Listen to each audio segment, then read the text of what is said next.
Hello everyone, welcome to judiciary by PW. I am Shrimi Srivastava और आज के इस पर्टिकुलर सेशन में हम बात करने वाले हैं एक रीसेंट केस लॉ की, जहां पे सुप्रीम कोर्ट ने नई गाइडलाइंस दी हैं with respect to delays. Now हमें पता है कि तारीख पे तारीख ये आम बात है, हम अक्सर सुनते रहते हैं कि केस में दूसरी डेट लगा दी, तीसरी डेट लगा दी, एंड हमेशा लिस्टिंग होती रहती है केस की। डेफिनेटली इस लिस्टिंग की वजह से चाहे सिविल केस हो या फिर आपका क्रिमिनल केस हो, पार्टीज बहुत ज्यादा फ्रस्ट्रेटेड रहती हैं। इन डीलेस को ही इंप्रूव करने के लिए रिसेंटली ऑनरेबल सुप्रीम कोर्ट ने कुछ नई गाइडलाइंस निकाली हैं, कुछ नए एसओपीज निकाले हैं। उसके बारे में हम आज के इस पर्टिकुलर सेशन में डिटेल में डिस्कस करने वाले हैं। तो ये केस ऑनरेबल सुप्रीम कोर्ट कैसे पहुंचा उसके बारे में जानेंगे, इसके बैकग्राउंड के बारे में जानेंगे और क्या नई गाइडलाइंस आई हैं उसके बारे में भी हम आज के इस पर्टिकुलर सेशन में डिस्कस करेंगे। And before I start with the class, अगर आप मुझसे अभी तक टेलीग्राम पे कनेक्ट नहीं हुए हैं तो what are you waiting for, जल्दी से जाके मेरा नाम सर्च करें श्रीमी श्रीवास्तव और आप मुझसे कनेक्ट कर सकते हैं टेलीग्राम पे। आपको कोई भी डाउट है, कोई भी क्वेरी है तो आप मुझे रीच आउट कर सकते हैं इस चैनल पे। आपका सारा डाउट, मेरी क्लास की अपडेट, नोटिफिकेशन, कंटेंट सब कुछ आपको इस टेलीग्राम चैनल पर मिलेगा। और अगर आप एपीओ एग्जामिनेशन की तैयारी कर रहे हैं तो we have a dedicated APO foundation batch, जहां पे मल्टीपल स्टेट्स की एपीओ की तैयारी आपके एक ही बैच में हो सकती है। एपीओ फाउंडेशन बैच में है अमेजिंग फीचर्स और ये अफोर्डेबल प्राइस में मिल रहा है। अभी इस पे चल रहा है अर्ली बर्ड ऑफर, तो आप किस चीज का इंतजार कर रहे हैं, जल्दी से जाके लॉ 500 कोड यूज करके पाए मैक्सिमम डिस्काउंट। तो इस कोर्स में अगर आपको मैक्सिमम डिस्काउंट चाहिए तो यूज करना है कूपन कोड लॉ 500, जिससे आपको इस बैच में मिलेगा सबसे ज्यादा डिस्काउंट। और आप पीडब्ल्यू का ऐप चेकआउट कर सकते हैं for further more information. Now let's discuss about the case. अब इस केस में क्या हुआ कि ऑनरेबल सुप्रीम कोर्ट ये मामला पहुंचा कैसे।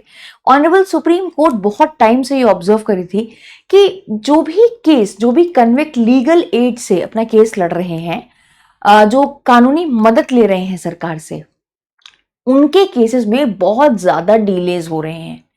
अब यहाँ पे मैटर पहुंचा कैसे, तो एक पर्सन था, उसके खिलाफ डेथ सेंटेंस पास हो गई थी और पटना हाई कोर्ट ने उस डेथ सेंटेंस को कंफर्म भी कर दिया था।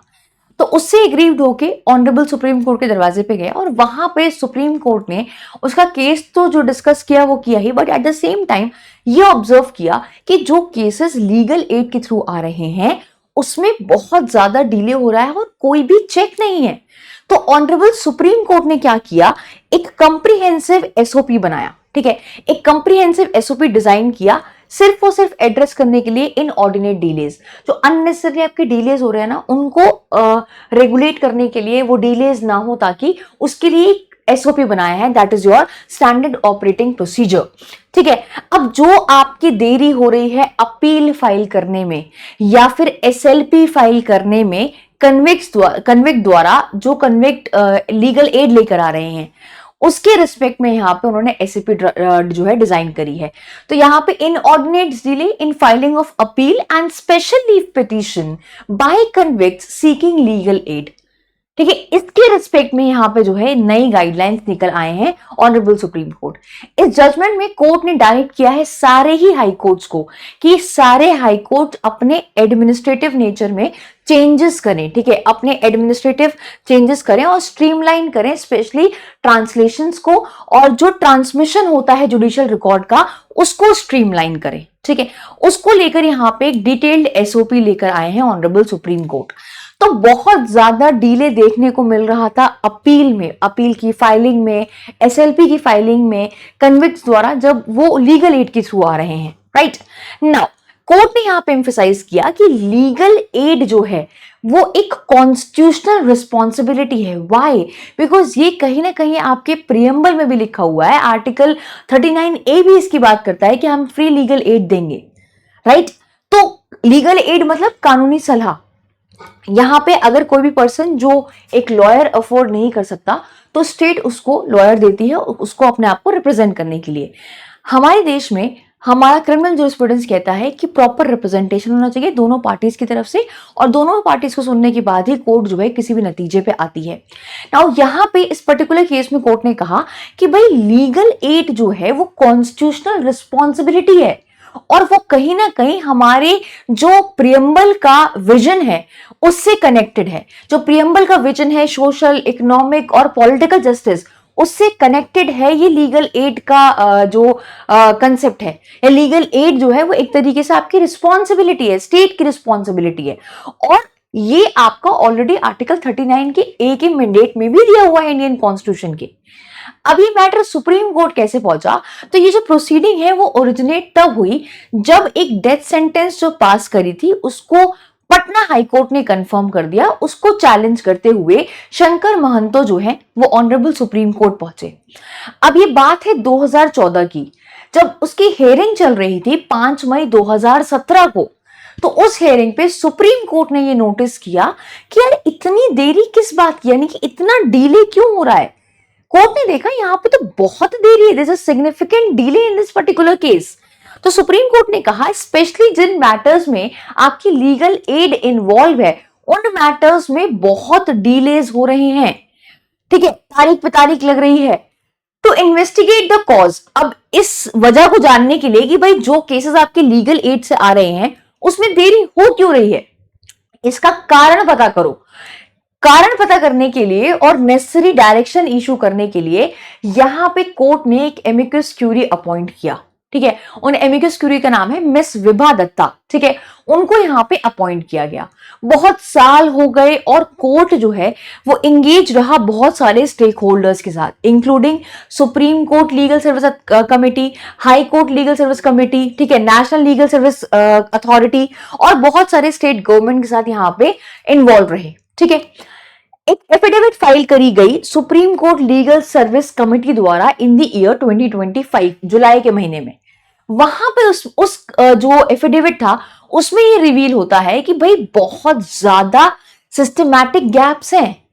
कोई पोर्टल नहीं है ट्रैक करने के लिए कि भाई डिले हो रहा है फाइल करने में केसेस, ठीक है, पहली बात। दूसरी कि भाई जो टाइमली जो ऑफिशियल कम्युनिकेशन है वो नहीं दी जा रही है, यानी कि पैनल से एडवोकेट को पोस्ट असाइनमेंट पैनल से एडवोकेट को प्रॉपर टाइमली मैनर में कम्युनिकेशन ही नहीं हो रही है।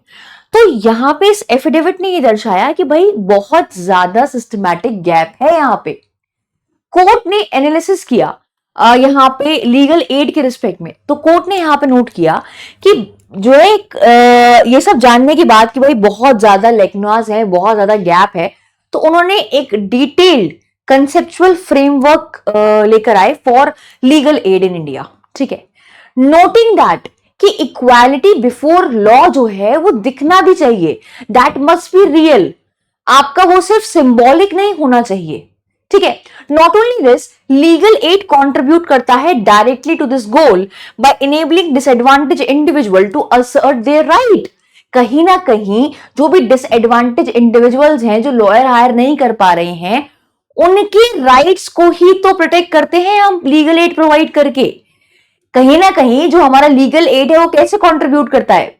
लीगल एड कंट्रीब्यूट करता है डायरेक्टली कि भाई आप जो डिसएडवांटेज ग्रुप है या डिसएडवांटेज जो इंडिविजुअल्स हैं वो अपने अधिकार क्लेम कर सके, वो रेमेडी ले सके, इजंट इट? तो उसके लिए ही तो लीगल एड है कि भाई लीगल एड मिलेगी, उन्हें कानूनी सलाह मिलेगी, कानूनी सहायता मिलेगी, तो वो अपने राइट्स क्लेम कर पाएंगे, उनको रेमेडीज मिल पाएंगी।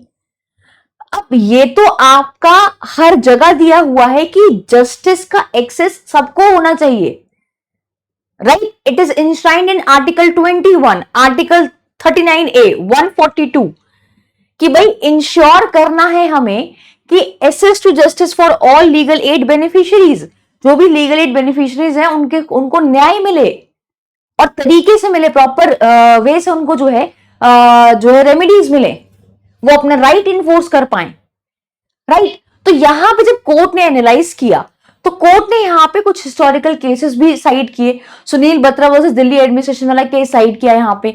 Not only that Husaina Khatoon versus state of Bihar वाले केस भी यहाँ पे साइड किया कि स्पीडी ट्रायल जो है वो आर्टिकल 21 का पार्ट है और फ्री लीगल एड जो है वो एक एसेंशियल कंपोनेंट है आपके फेयर, जस्ट और रीजनेबल ट्रायल का, या जो रीजनेबल प्रोसीजर है लॉ का उसका। तो भाई फ्री लीगल एड की हम जब बात करते हैं तो ये फ्री लीगल एड के थ्रू जो कन्विक्ट्स आ रहे हैं या फाइल कर रहे हैं अपनी अपील या एसएलपी, तो उसमें देरी क्यों हो रही है? हमें पता लगा कि सिस्टम में बहुत ज्यादा प्रॉब्लम है, बहुत गैप है। कोर्ट ने यहाँ पे फर्दर नोट किया, एक रिसेंट डिसीजन आया था यहाँ पे कोर्ट का, that is Suhas Chakma versus union of India. इस पर्टिकुलर केस में जो सिस्टमैटिक डिफिशिएंसीज है ना, उसको अंडर ट्रायल के लिए लीगल एड में लीगल एड जब लेने जाते हैं तो जब अंडर ट्रायल्स जो हैं उनके लिए जो लीगल एड है उसमें बहुत ज्यादा सिस्टमैटिक डिफिशिएंसीज पाई गई। एंड यहां पे उन्होंने इशू किए थे direction for early access to justice, कि भाई सबको अर्ली एक्सेस मिले न्याय का, राइट। तो यहां पे इस केस में ये बात पॉइंट आउट हुई थी और तब भी ये बात पॉइंट आउट हुई थी कि सिस्टमैटिक डेफिशिएंसीज हैं। अब क्या होता है यहां पे, कोर्ट ने इन सब चीजों को जानने के बाद गाइडलाइंस निकाली, ठीक है। अब वो गाइडलाइंस कैसी हैं, यहां पे जब ये जो आपका एसओपी है और जो एसओपी की बात करी गई थी ट्रांसलेशन और ट्रांसमिट करने के लिए जुडिशियल रिकॉर्ड्स की, जब आप फाइल करोगे लीगल एड के थ्रू केस, अपील फाइल करोगे या फिर एसएलपी फाइल करोगे, तो एसएलपी जो आपका ये स्टैंडर्ड ऑपरेटिंग प्रोसीजर है इसको कैटेगरी में बांट दिया, ठीक है। कैसे बांटा, यहाँ पे केसेस के कैटेगरी बना दिए कि कैटेगरी A1 जो होगी वो हाई प्रायोरिटी क्रिमिनल केसेस होंगे जिसमें डेथ सेंटेंस दी जा रही है, लाइफ इंप्रिजमेंट या 10 साल से ऊपर की सजा है। फिर दूसरी कैटेगरी बनाई आपकी कैटेगरी A2 जिसमें हाई प्रायोरिटी सिविल केसेस होंगे, जैसे आपके एविक्शन के केस हो गए, कस्टडी का केस हो गया, ठीक है। फिर कैटेगरी B और C है जिसमें मीडियम और स्टैंडर्ड प्रायोरिटी वाले आपके केसेस रहने वाले हैं, ठीक है। अब यहां पे इस स्टैंडिंग ऑपरेटिंग प्रोसीजर का जो की फीचर है वो क्या है, एक तो मैंडेटरी टाइमलाइन तय कर दी है कि फॉर कैटेगरी A जहां पे डेथ सेंटेंस, लाइफ इंप्रिजमेंट, 10 साल से ऊपर की सजा है, कैटेगरी A वाले केसेस के लिए हाई कोर्ट लीगल कमेटी और लीगल सर्विस कमेटी उनको जो है ऑब्टेन करना पड़ेगा कन्विक्ट कंसेंट 15 दिनों के अंदर जजमेंट से, और उसमें असाइन करना पड़ेगा ट्रांसलेटर 15 दिनों के अंदर। तो एक टाइमलाइन बता दिया है यहाँ पे। डिजिटल इंटीग्रेशन, तो यहाँ एनआईसी जो है उनको डायरेक्ट किया गया है, आप एक यूनिफाइड प्लेटफॉर्म बनाओगे supreme court legal service committee के लिए, high court legal service committee के लिए और जेल अथॉरिटीज के लिए, ताकि वो आराम से स्मूथली जो है डॉक्यूमेंट्स वगैरह को, इंफॉर्मेशन को एक्सचेंज कर पाए। थर्ड इज ट्रांसलेटर, तो यहाँ पे हाई कोर्ट से यहाँ पे ये कहा गया है कि वो क्रिएट करें या अपग्रेड करें cadre of translator and translation supervisor with staff strength not less than 1/3 of the strength of the जज, ठीक है। तो जो 1/3 ऑफ द जज स्ट्रेंथ है ना, उससे कम यहां पे आपको स्टाफ नहीं रखने हैं। तो translators, translation supervisor with staff appropriate होने चाहिए, ऐसा सुप्रीम कोर्ट को यहाँ पे बोला गया है। इसके अलावा एक मॉनिटरी कमेटी बनाई जाएगी, हर हाई कोर्ट और सुप्रीम कोर्ट जो है एक मॉनिटरी कमेटी बनाएगा, ठीक है, जिसमें सीनियर एडवोकेट्स होंगे और मेंबर सेक्रेटरी होंगे और वो इस प्रोग्रेस को वीकली रिव्यू करेंगे, ठीक है। इसके अलावा यहाँ पे सुप्रीम कोर्ट ने डायरेक्ट किया है कि सारी टाइमलाइंस जो मेंशन है एसओपी में उसको ट्रीट किया जाएगा एज बाइंडिंग, ठीक है, for streamlining the filing of appeal. Appeal की जो फाइलिंग हो रही है उसको स्ट्रीमलाइन करने के लिए ये जो गाइडलाइन है ना ये बाइंडिंग होगी, और ऐसा यहां पे सुप्रीम कोर्ट ने डायरेक्ट किया है। अपार्ट फ्रॉम दैट कोर्ट ने और फर्दर यहां पे डायरेक्शंस दिए कि जो डिजिटल प्लेटफॉर्म है, जो आपकी नेशनल इंफॉर्मेटिक्स सेंटर बनाएगी ना, जो यूनिफॉर्म डिजिटल प्लेटफॉर्म बनाएगी, उसको वो 2 महीने के अंदर बना देना है। अपार्ट फ्रॉम दैट जो मॉनिटरी कमेटी बनाई जा रही है supreme court legal service committee के लिए और high court legal service committee के लिए, वो 1 महीने के अंदर बना दी जाएगी। डीले का एक्सप्लेनेशन देना पड़ेगा। एक नई मैंडेटरी चेकलिस्ट है यहाँ पे, expanding delays including the date of judgement, communication, consent and lawyers appointment. Lawyer कब अपॉइंट हुआ था, जजमेंट किस दिन आया था, ये सारी डेट लिखी हो जाएंगी और डिले क्यों हुआ है उसका प्रॉपर एक्सप्लेनेशन माना जाएगा, और ये सबको आपको लिखना है लीगल एड की एप्लीकेशन के अंदर with in 2 weeks. Nodal officers बनाए जाएंगे, तो मेंबर सेक्रेटरी जो है नेशनल लीगल सर्विस अथॉरिटी के, उनको डेजिग्नेट किया जाएगा as nodal officer to oversee कि क्या इंप्लीमेंटेशन हो रहा है, और पीरियोडिक रिव्यू के लिए यहाँ पे ये nodal officers national legal service authority से बनाए जाएंगे, ठीक है। यहाँ पे आदेश दिया ऑनरेबल सुप्रीम कोर्ट ने रजिस्ट्रार को कि भाई आप सर्कुलेट करें सारे हाई कोर्ट रजिस्ट्रार जनरल को और इंश्योर करें कि ये डायरेक्शंस जो हैं वो इंप्लीमेंट की जाएं, और ये डायरेक्शंस बेसिकली सारे रिस्पेक्टिव हाई कोर्ट के चीफ जस्टिस के सामने और executive chairperson of state legal service authority के सामने रखी जाए। तो ऐसा यहाँ पे नई गाइडलाइंस लेकर आए हैं सुप्रीम कोर्ट, जहां पे उन्होंने डिलेस को कर्व करने के लिए जो तारीख पे तारीख लगती है, स्पेशली उन केसेस में जहां पे लीगल एड ली जा रही है और जहां पे केस फाइल हो रहा है, अपील फाइल हो रहा है या फिर एसएलपी फाइल हो रही है, उसमें लीगल एड के थ्रू इतना डिले क्यों हो रहा है, उस डिले को कव आउट करने के लिए ये नई गाइडलाइंस आई हैं। केस का नाम है आपका Shankar Mahanto versus state of Bihar. So this was the recent case, I hope you have understood it well. और अगर आप एपीयू फाउंडेशन की तैयारी कर रहे हैं कि एपीयू कि किसी भी स्टेट के एपीयू एग्जाम की तैयारी कर रहे हैं, तो हमारे पास है एपीयू फाउंडेशन बैच। यहाँ पे आपकी मल्टीपल स्टेट्स के एपीयू एग्जाम की तैयारी होती है। अमेजिंग फीचर्स हैं इस बैच के और अभी आपको ये अफोर्डेबल प्राइस में मिल रहा है, तो अर्ली बर्ड ऑफर का फायदा उठाएं और जाके इनरोल करें इस बैच में मैक्सिमम डिस्काउंट के साथ। मैक्सिमम डिस्काउंट पाने के लिए आपको यूज करना है लॉ 500, जिससे आपको इस कोर्स में मिलेगा मैक्सिमम डिस्काउंट।